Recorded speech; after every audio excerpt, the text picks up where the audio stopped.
Doon sa mga DDS, napilit po na sinisira si Congressman Martin Romualdez, pilit pong idinidikit na siya ang hari o ang mastermind ng kurakot sa buong Pilipinas daw. Pakinggan ho natin siguro itong balita na ito. Tingnan natin kung tutugma ho doon sa mga ipinapakalat na mga DDS na si Martin Romualdez daw po ang may pakana ng lahat ng korupsyon sa Pilipinas. From civil society and watch.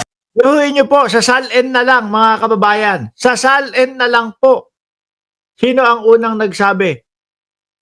Nabubuksan ang kanyang SALN kasi hinahamon ng mga Duterte. Di ba si Congressman Martin Romualdez, mga bossing? At yung lagi na sinasabi ng mga DDS na magnanakaw si Martin Romualdez, hanggang ngayon po, simula po nung binanata nila si Martin Romualdez, natatahi-tahimik, hanggang ngayon po, bumabanat pa din sila. Hanggang ngayon po, wala pa ding resibo. Tama si Ma'am Virgie Badiola. Laway lang ang resibo. At eto, pati po yung BICAM, isinusulong ni Martin Romualdez na ang BICAM ho ay dapat nakapubliko. Bakit daw ho? Kasi kailangan makita ng taong bayan dahil pera nga naman natin yung ginagamit na pampondo at ang Pangulong Bongbong Marcos din parang nitong araw na ito inanunsyo o gusto niya na yung BICAM pag pinag-usapan kita ng madlang peoples. Sino po ba ang hindi matutuwa sa ganyang paggugobyerno ho? 'Di ba? Transparency. Hindi ho lagi yung sinasabi ng mga DDS, mga Duterte, transparency, transparency. Tapos, yung mga nila, ayaw nilang pabuksan, ayaw nilang pabuklat. Tapos, eto pa, yung SALN. Sa panahon ho ni dating Pangulong Duterte, itinago yun. Di ba? Unang-una nilang ginawa yun. Yung kailangan, pagka titignan mo, gusto mong alamin yung SALN ng isang politiko, kailangan magpapaalam ka. Pagka hindi ka pinayagan ng politiko na makita yung kanyang SALN, sorry. Hindi pwede. Sa panahon nila yon. Di po ba? Ito, panahon ni Pangulong Bongbong Marcos. Tapos, nung panahon na ang House Speaker ho, mga kababayan, Martin Romualdez, bukasan tayo ng SALN. At itong BICAM, ipakita natin, i-televise natin sa mamamayang Pilipino. Dahil wala daw mas iba na importanteng makakita nitong pagbabudget, itong mga BICAM, kundi po ang mga Pilipino. Dahil sa atin po galing yung pera na yan. Dami ko na sinabi, hindi ko pa nape-play itong video. Henry Victorio, shoutout sa iyo from Dagupan, Pangasinan. Speaker Martin Romualdez announced that all stages of the national budget process will be open to the public scrutiny, including participation from civil society. Biruin mo yan. Tapos yung mga DDS, sila pa yung, ito pang mga ito ang inaaway. At ito pang mga ito ang pinapaniwalaan nila na mga magna daw ho. Samantalang doon sa kampo nila, napakarami na ayaw magpakita, hindi open sa publiko. Sabi ni Sir Jorge Edralin, look, may nagsabi na vlogger, asa na si Gutesa, maaaring pinatumba. Paano kung itinatago lang pala ng pasimuno, iisipin si Speaker Martin ang nagpapatay dyan. Hindi din tama yung ibang PBBM vlogger. Mamaya ho, mukhang si Mami Pebbles, alam po lahat mga kababayan, siya po yung nagkwento tuloy. Society and watchdog groups. Marmela Las Moras has the full report. Tingnan nyo nga, paano nyo ho pag-iisipan yung mga tao na sila mismo yung nagbubuklat, nagpapakita at gusto na habang tinatalakay ang pondo ng bayan ay bukas sa buong Pilipinas, bukas sa mamamayang Pilipino. Paano ho kaya nila naiisip na yung mga tao na yun ang mga magnanakaw versus doon sa mga napakaraming mga itinatago ho? Diba? Ba't kaya hindi tayo nagulat nung panahon ni dating Pangulong Duterte?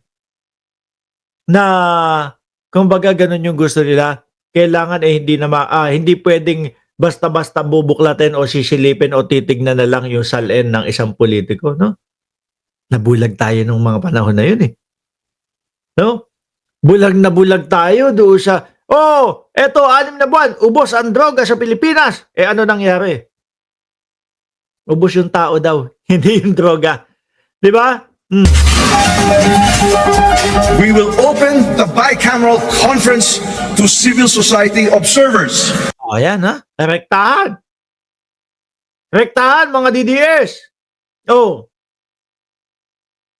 Para hindi na daw makupit. Para lahat tayong makakapanood. Alam natin, o, lista nyo yung mga bycam na yan. O, lista nyo yung mga pinag-uusapan niya. Kung saan pondo, ganito, ganyan.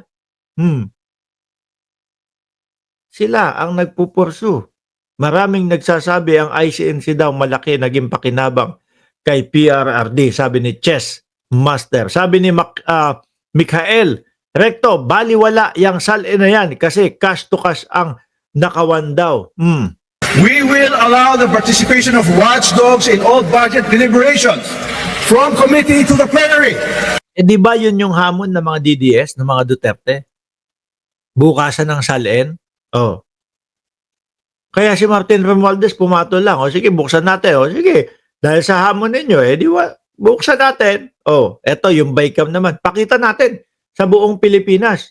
Oh. This was the declaration made by House Speaker Martin Romualdez in response to the State of the Nation address of President Ferdinand R. Marcos Jr. In his speech, the President asserted that a proposed budget should align with the priorities and programs of the administration. He also expressed his strong stance against corruption and the misuse of public funds. Ayan, o, di ba?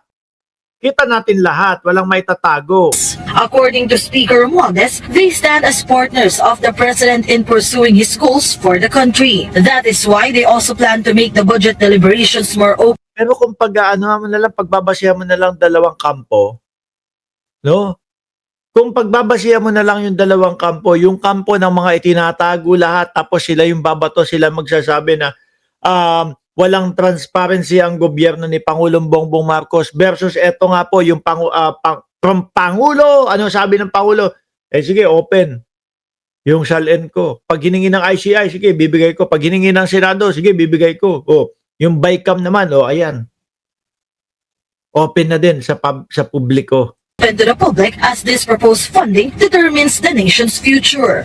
We heard the President Sona and we take to heart his call, his frustration even, about the lingering shadow of corruption in our institutions.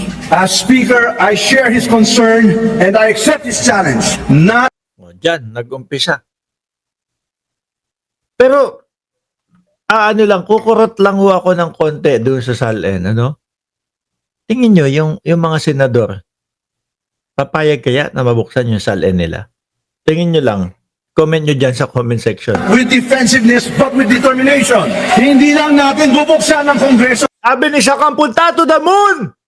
Maliwanag na gusto ni Martin Romualdez ng transparency. O, SALN man o bicameral man, di ba? Para sa mga mamamayan at magbabantay ng budget, mapapanood din nila ang lahat ng diskusyon sa television. Oh, ayaw nyo yun? Siyempre kapag gusto nyo, kapag kayong ang kinakaharap na ho natin, malalang korupsyon na po, gugustuhin mo na talagang nakatutok doon sa pera ng bayan o pondo ng bayan, di ba? At sa mga social media platforms. Along with that, the House Speaker Mga vlogger, sige, mga vlogger, i-vlog nyo itong bycam namin, di ba? also asserted that they will launch a comprehensive congressional review of infrastructure projects and fund implementation.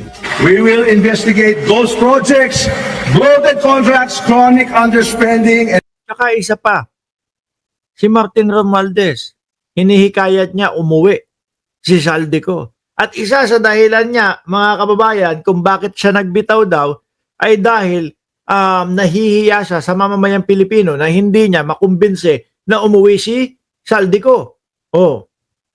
Mga interview sa kanya, ano sabi? Oh, umuwi ka na, Saldico. Di ba? Kung ito ang mastermind ni Saldico, malamang ang sasabihin niya, nako, hindi ko alam or whatever, papabulaanan niya. O, baka pagtaguin pa niya lalo yan. Pero hindi, hinihikayat. Di ba? Hinihikayat. Kaya po, taliwas na taliwas yung mga sinasabi ng mga DDS. abuse of discretion in fund realignment and procurement. We will propose legislation that requires real-time public reporting of project progress, fund use, mandatory performance standards for contractors and agencies, and a national infrastructure audit framework to prevent Oh, ayan, tama ka, Sir Jorge Edralin. Also, Prof. Mark, may lookout order yan pero hindi sumama ang loob kay PBBM. Di ba? Tsaka yung patawag sa ICI, nandun agad siya. Kinakailangan nyo ako? Kailangan nyo ng tulong ko?